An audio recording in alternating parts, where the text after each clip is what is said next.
let's welcome back Nicole Lappin. You know her, she's a part of the Founder Made family, and she will be moderating this conversation. Nicole is a New York Times bestselling author, money expert, and businesswoman, and she always asks really interesting questions, so I'm sure this is going to be a great conversation. Nicole, take it away. Thanks, Julia. Wow, I hope I can live up to the best question intro here, but I think I have a really easy job with Monica and Andy, and I would love to have you guys. I'm so excited that you're in the same Zoom box because you can play off each other and react real time. But I'd love you guys to introduce yourself. There's no way I could do it justice. So ladies first, Monica. Yes, I'm Monica Royer, the founder and CEO of Monica and Andy, and the older sister to Andy Dunn, the founder and former CEO of Bonobos. Hi, I'm Andy Dunn. I'm the younger brother to Monica. At best, I'm a sounding board, and at worst, a stay-at-home dad right now who occasionally is able to talk to Monica about everything that she's building. Yeah, and for everybody out there, hopefully when I said that, you were surprised that I was the older one and you were thinking that it for sure had to be him, but obviously I was for sure. But I think at worst, that sounds like somebody's best. So if your worst is that, then I think you're doing just fine. But you wanted to start early on, not as an entrepreneur, but is this right, as a salt truck driver? Is that a thing? That goes way back. I mean, there's not a ton of jobs to get excited about growing up in the suburbs of Chicago, but salt truck driver did excite me. I guess my stated reason was that I could sit up high and see everything. It's true. I love that. And then you started developing x-rays and doing all these jobs. I bring this up because I started as a poetry major actually at Northwestern. And so you don't necessarily need this pedigree in business or in entrepreneurialism to do it. I would actually say if you don't have the pedigree to a certain degree, then you don't know what you're getting yourself into, and you might be more aggressive to do so because you don't know how hard it's going to be. I think that is also very true. And you can bring other lessons from different parts of the jobs that you've taken along the way. And those come in really handy in unexpected ways. So then, Andy, okay, your destiny wasn't to be a salt truck driver, which does sound really rad to do just on occasion. How did Bonobos happen? What was the origin story? Yeah, so this was early days, I guess, when you think about the direct-to-consumer ecosystem now. Almost 15 years ago. And the cool thing about the ecosystem back in 2007 was it didn't exist. So we kind of got to make the playbook up. I had a classmate from Stanford who felt like men's pants didn't fit. I came in and said, let's find a different way to build a brand. Let's build it digitally. There was no great precedent for that. We were pre-Shopify, we were pre-Instagram, we were pre-Facebook advertising, we were pre a lot of the enablement technologies and companies that make building a direct consumer brand possible. And so it was a long, arduous journey, built the company over a decade, up to about 500-600 people. We sold the business in 2017 to Walmart, and lots of twists and turns along the way. It was exciting to be one of the pioneers in figuring out how these kinds of brands get built. And Nicole, for what it's worth, when Andy graduated from Stanford Business School, we were pretty devastated that he was going to decide to sell men's pants online. We definitely did not think that was a good idea. Like we were pretty sure that that was not the best of the offers that he had in front of him at the time. Well, I would have liked some ladies' pants as well, but you started you sold them out of your car or your truck originally? Yeah, we were selling basically however we could. You know, the direct selling model at the time for us was pants parties, trunk shows, doing fittings, in person. When we moved to the company to New York, guys were coming over to the apartment on the weekends. And so it was this early days, unscalable things lift that you need to do. And once we got e-commerce live, that was when we started to build, a digital business with some of that word of mouth momentum from the in-person selling. I'm sure a lot of entrepreneurs can relate to that. I'm sure, though, not a lot of entrepreneurs can relate to the $310 million acquisition price tag, though. Can you still believe that? No, not really. I think we're so fortunate in this day and age to be able to build things that can have that kind of value. it's still kind of astonishing to me. And I guess the thing I'm most proud of is all the people on the team who worked hard and did well. They really deserved it. And I think in the environment that we're in, where there are so many companies that have raised so much money, so high valuations, I think we were fortunate that we were able to make all of our shareholders a return. Even the last round, those folks coming in were able to do well. So we're grateful for that. So I guess, Monica, when you started making pants, it all worked out. What did the family think of this? Definitely, Nicole. And we come from, our mom is an immigrant from India. And so definitely, I don't think her dream at the time was that my brother was going to sell pants online, because we didn't really think he was that fashionable. You know, we were like, we're not sure why anybody would buy pants from you. And then the bigger thing in 2007 is we were like, nobody really buys that much online. Would they really buy pants? And so I had spent the previous decade in the pharmaceutical industry, and my parents were like, don't quit your day job because you might end up supporting your brother. So I'm just relieved that it looks like that's not going to be the case. Well, the tables definitely turned when you were giving him advice. And then when did you guys start working together ultimately? Did you guys think that that was starting from early days? Was that something concocted when you were growing up, or is that just later on? I think definitely as we were growing up, we were close. I mean, we fought like any siblings do, but we were half Indian. At the time, we didn't feel like there was a lot of other people that we could necessarily relate to. We were kind of in the middle of two different cultures. And so I think that in some ways that really united us. And my parents were very focused on us being close as siblings. And so we were regular siblings that, like, you know, definitely fought with each other from time to time, but we stuck together. And I think that, you know, although I had no business knowledge when Andy launched Bonobos, I think the biggest early learning that we had is that every startup founder needs somebody that doesn't have skin in the game, that's there to give them advice, that cares about just them and like the overall things that are going on with them personally. And so I found myself really immersed completely unofficially in the day-to-day of like having, you know, a 27-year-old brother that had a very rapidly growing enterprise, because on the outside, it always looks really exciting. And I know if there's people on my team that are listening on the inside, it always feels like mass chaos no matter what. And so had a front row seat to the mass chaos pretty much the whole time, which should have stopped me from starting my own company. So clearly I lack common sense is what I've kind of figured out by this point. But just had a lot of fun learning from Andy and seeing everything that he did. Well, then you had a lot of skin in the game. You went from no skin in the game to being the first in, which I appreciate, in the Monica and Andy new company.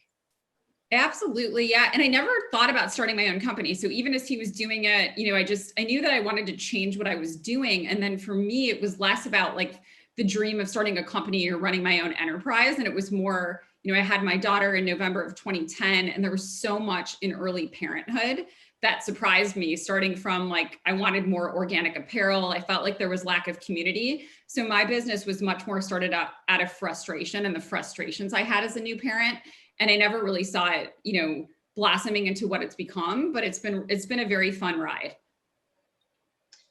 Has it been a fun ride for you, Andy? What is the decision-making process like? It's an easy ride. I mean, when you're not in the day-to-day in the same way, I'll just be candid, it's much easier. Like being on the board of a company, maybe from the outside, you know, when you're running something, you feel like, oh my gosh, the board, I'm so stressed, the meeting. The truth is that you have so many different things going on that even if you're the chairman of a company, it's, what is it, 2 hours a week, 5 hours a week, something like that. So I try to fancy myself a consigliere to the boss over here. I'm here for her when she's got something that she wants me to do. Maybe it's interviewing an executive candidate, sounding board, you know, a strategy around taking the brand into a new channel. And then trying to provide some measure of I don't know if it's moral support, but there's a lot of ups and downs to building something. And so being there for Monica in that way, it's much better to be in the position of offering support than it is to be the person needing it, I think. And we're fortunate that we've both been on both sides of that in our relationship. It's definitely easier to give advice than to take it. So do you take your own advice? Not always. I feel like I'm still learning. And, you know, sometimes, and I was just telling my team this, it's like when you have a company that's growing quickly, you kind of have to reinvent what you're doing all the time. So I think a startup is a lot of times about learning and growing, so much more so than I feel like I felt in my previous career. So now what are you thinking about post-pandemic? How are you going to expand the brand? Are you thinking about physical retail shops? How have you seen some of the D2C D2C change behavior? Yeah, I think a lot about the pandemic for us brought us into a lot more focus because we had to be more focused. There was just less options in front of us. And so we became really focused around the event of like new parenthood specifically. And although we go up to the age of 10, there was so much about early parenthood, especially as COVID started to unfold. What was it going to be like when you went to the hospital to deliver your baby? When can your parents come and see the baby? And so we really stepped in from a virtual community perspective to avoid bringing in experts and trying to bring information to our consumer. And so I think that really shifted our focus fairly considerably in the early days. And, we had, even entering COVID, we had done about 18 pop-ups over the lifetime of the brand. So we had already been like very big fans of physical retail. We were fortunate as COVID unfolded that we had a lower watermark. We only had 2 permanent locations at the time, but, and I don't know what Andy's feeling is about it necessarily, but it's been kind of unbelievable how physical retail is bouncing back. We always felt like it would. People are excited to do things in person again. So, we see the future of physical retail being very bright for us and for other brands as well. And Andy, how have you seen it change since the pants selling out of the truck days? Well, I became a customer of the brand finally. My wife had a baby boy 9 months ago. Congratulations. So it was fun. Yeah, thank you. It was fun after, whatever it's been, a half decade or more of working on this to actually become a customer of the product. And I think at one point I said to Monica, I was like, we make really good stuff. Like I kind of knew, but this is really good stuff. What I'm excited about is the potential to do more for the customer beyond just apparel. And so we've got a marketplace that we're building of other great brands that we like. And because the customer trusts us, we're able to offer product recommendations effectively on everything from strollers to cribs. And as someone who just went through the new parent experience, I kept a spreadsheet being a nerd about it. I think I made 38 different purchases to prepare for our son's arrival. And while maybe not every parent is as obsessive as I was, it's a lot of time and a lot of effort and a lot of research. And so I'm excited to, see Monica and the team build something that can save customers a lot of time, save them some money, and give them a shortcut to getting to the good stuff. I imagine that commercial, that old school commercial of like the hair club where the guy says, I'm not only the founder, but I'm also a customer. It's good to be on both sides. So when you guys started to expand, Monica, you decided to take in outside capital. I think the entire founder made community, this is a running dialogue, whether to take outside money, not take outside money. What was your thought process behind that? Yeah, I think that successful companies can be built either way. So I don't think that there's a right answer to that. There's a very simple explanation for why I did, which is that it's expensive to get physical product to sell. And I really didn't have the money on my own to start the company unless I took in outside capital. And I would say that, so it was more of a necessity than like a choice, if it was one way to look at it. But I'll say that I think the best thing if you decide to take an outside capital is that it's really great to have other people that have experience that also have skin in the game and are invested in your future success. And so I think that if you're taking outside capital, and I've been very fortunate to take it from some really great operators, people that have built and sold their own companies that can see around the corner for me to the next thing that I might need to do, the next thing that the team should be thinking about. And so it's been a really good experience for me to have some really great people that have been invested in our success in the future. So I feel like it, definitely has been a good path for us thus far. So not all checks are created equal. No, not all checks are created equal. And Nicole, I think it's really important to call out that, female CEOs get very little of the capital. And so as we're out there raising money, it's definitely much harder. And when you're a female CEO and you have a baby brand on top of it, which in a lot of the, predominantly male venture community, they're not necessarily the primary purchasers of things for their children. It's really hard to raise capital. So I think that I look forward to a future where the playing field is is more equal for women to be able to raise money. Are you going to raise money, Andy, or you're not doing a lot of the heavy lifting here?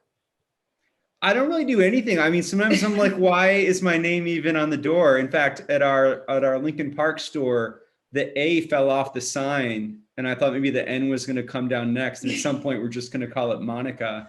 I have, like Monica said, we've got a great group of folks around the table. And so in theory, as the chairman, my job is to help shepherd the board forward. And I think back to your question around bootstrapping versus raising money, I think a lot of it is the amount of money you raise should be proportionate to the size of the opportunity. And I think when we were getting going in the early days, we knew we were going to build a great organic baby apparel brand. And as we've raised money, we've realized that we've got a bigger dream to go after around building a great community for parents that care about organic and being able to offer a lot more. And so to the extent that I do anything, we work on, talking about that strategy at a board level and trying to provide Monica and the team with the support they need to get after it. And a lot of that in the last calendar year has been hiring great executives. And Monica's done an outstanding job of, in this tumultuous labor market that is the pandemic environment, going out and recruiting 4 or 5 key new members of the team so that we can level up and go after this bigger opportunity of community and marketplace above and beyond just apparel brand. And Nicole, that's actually been one of the advantages, by the way, it's hard to say anything is advantageous about COVID, given what everybody's been through, but we've transitioned to a fully virtual organization. And the opportunity with that has been that we've been able to hire the very best talent coast to coast. So we've got, Nate Poulon, who is now our chief merchant, he's in Austin. We've got a new, VP of sourcing, and he's out on the East Coast. We've got team on the West Coast. So I think that one of the biggest advantages for us is that we've been able to virtually find like the very best people. And that was just, something I never dreamed that we would have a virtual organization. So I think that, that's something obviously that's new in the last like 18 months for us. We're not even in the same room. These are holograms that we project. Deep fakes. They're really good. It's a really good point too, because, you think a lot, especially around the Valley and whatever, Silicon Beach and, all of the Silicons around the country to recruit talent. But now that's not a thing. It's not a thing. I mean, Diana Furka, who's our a VP of UI UX, she moved from San Francisco to Houston, but we haven't even met a lot of this team in person, and we've already been working together for 9 months. And I think that I'm really surprised and astounded at what people can virtually accomplish. Pretty amazing. It is amazing indeed. You can't virtually accomplish the brick and mortar stores, however, yet. So how are you planning on doing that? What's the strategy for that in the upcoming year? One of the first things, we were one of the first to close our stores. We have like pregnant customers and kids. And so we were closed for a really long time. And it took us a lot of courage to come back and get back out there again. And I will say, like, we've really left it to teams in each location. Like, how do they feel comfortable and like what speed are they comfortable coming back to?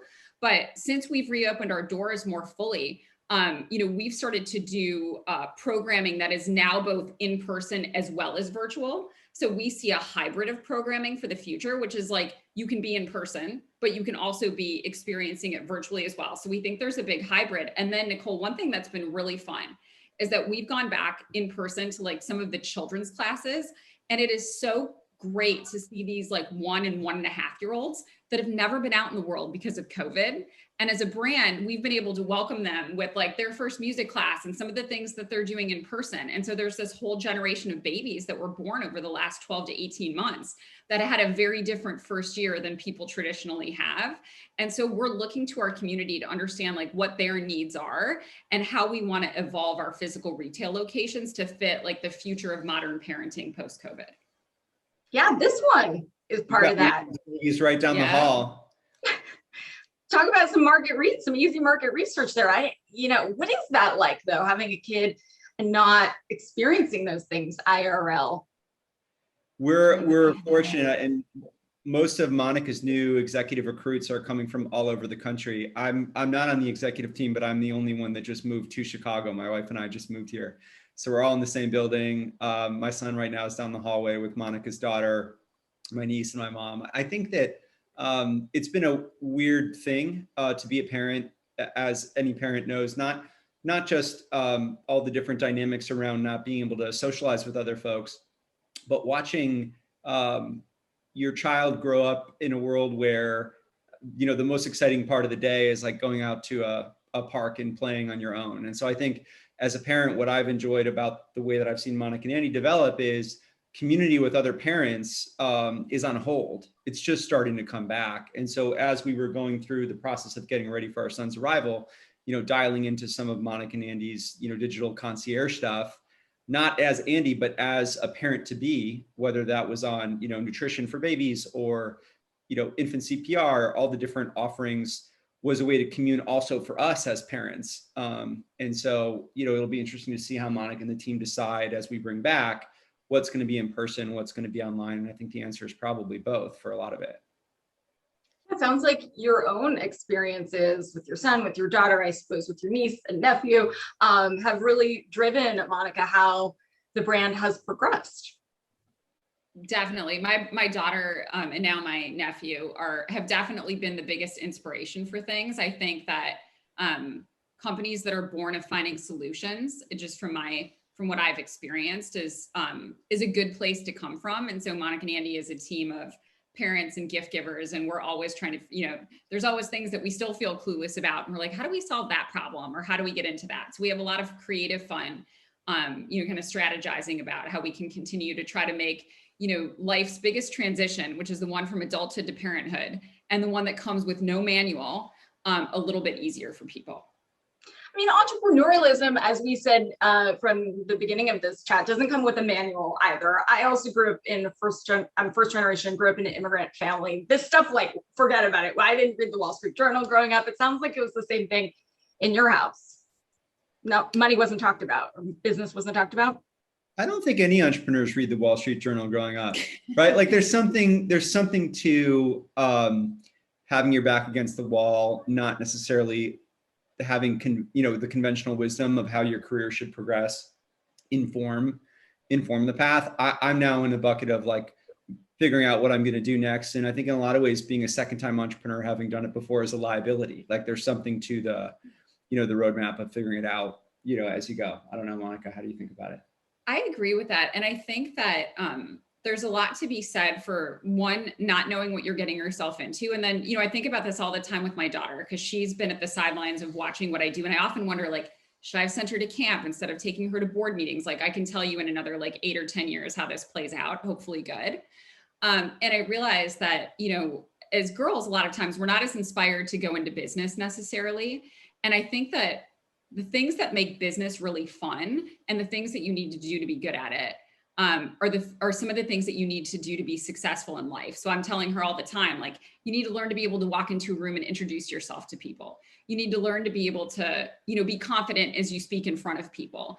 And so I think sometimes that life skills ahead of business skills are what hopefully I like to think make really good entrepreneurs. And that, you know, just being able to be good at the analysis or like the financial side of things, I think that's a huge plus and something that you definitely want to learn.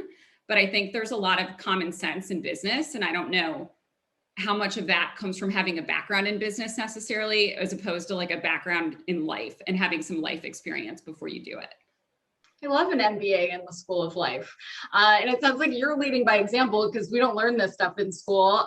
If I were in charge of the world, it would be different. But it sounds like, you know, the kids are mimicking you, and you're such a great role model.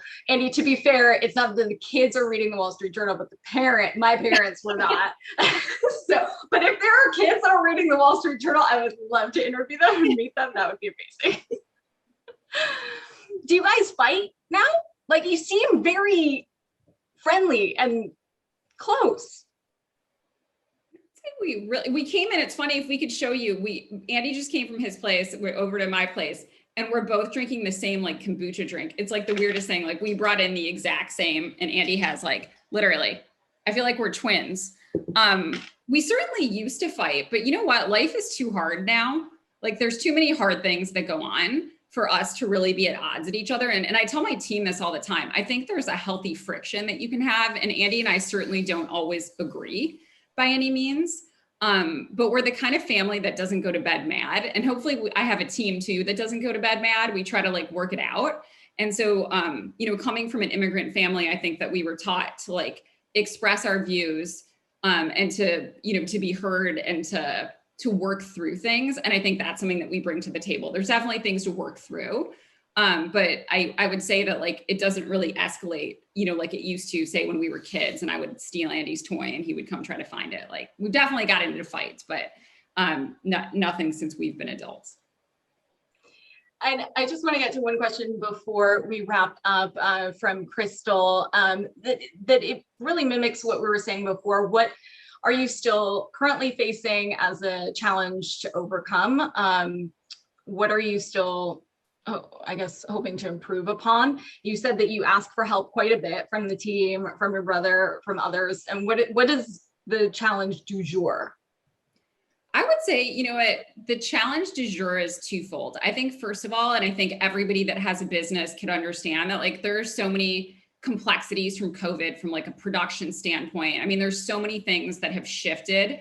And so there's a lot of firefighting on a day-to-day basis just to run a business as you would have tried to do previous to COVID. And so I want to acknowledge that I think even though I don't want to say post the pandemic, but more on the tail end of it, there is a lot of like tail end complexities that come with it. And then I would say the second thing is that, having like a fledgling startup, there's a lot of changes from a team perspective. There's a lot of growth that you have to do personally. There's a lot you have to ask yourself about like, where could I do a better job? And that's always where I like to start. And then there's like working to get you and your team to the next place. And so as you start to grow, putting in processes, like building structure, those are all the things that you don't need in the early years of a startup. And building those muscles as you really start to scale can be fun. It can also be incredibly painful. And so I feel like that's, one of the biggest things that we're facing. And then as a mom during the pandemic, just trying to balance like my life, I think is, always, as I heard Andy just say previously, like managing your own psychology is one of the most difficult things of being like a human being, let alone a startup founder. And so always trying to measure my own like temperature with things and to keep myself regulated is challenging.